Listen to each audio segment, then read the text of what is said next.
غیر مقلد وحید الزمان صاحب نے تیسری الباری جلد 1 صفحہ نمبر 22 پر لکھا ہے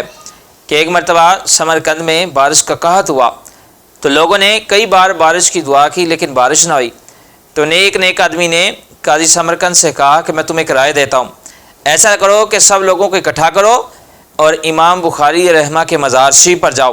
اور وہاں پر جا کر آپ کے وسیلے سے دعا مانگو، شاید اللہ پانی برسا دے۔ قاضی نے یہ نہیں کہا نہیں وہ تو شرک اڈے ہیں۔ قاضی نے کہا تو نے تو رائے بہت اچھی دی ہے۔ قاضی نے سب لوگوں کو اکٹھا کیا اور امام بخاری رحمہ کے مزار شریف پر گئے اور وہاں پر جا کر آپ کے وسیلے سے دعا مانگی۔ جو ہی امام بخاری رحمہ کے وسیلے سے دعا مانگی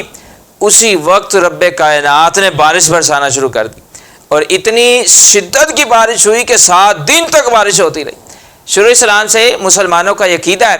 کہ انبیاء علیہ السلام اور اولیاء اللہ کے مقدس مقامات پر دعائیں قبول ہوتی ہیں، اور آج بھی مسلمان اسی عقیدے پر قائم۔ ہمارے دادا پیر و مرشد بابا سرکار یوسف علی نگینہ رحمہ فرماتے ہیں کہ نبیاں تے ولیاں دے درتے مقبول دعاواں ہوندیاں نے، ہر وقتے نے جد ہنجواں دے پھر معاف خطاواں ہوندیاں نے، دیوانے نہیں او دانے نے جو در ولیاں دے جاندے نے، نبیاں ولیاں دے پاک مزاراں تے سب ختم سزاواں ہوندیاں نے، گلمن یوسف دی ہے وائز اے سب نے ٹکرے جنت دے، اے روزے والیاں جنیاں بھی دھرتی تے تھاواں ہوندیاں۔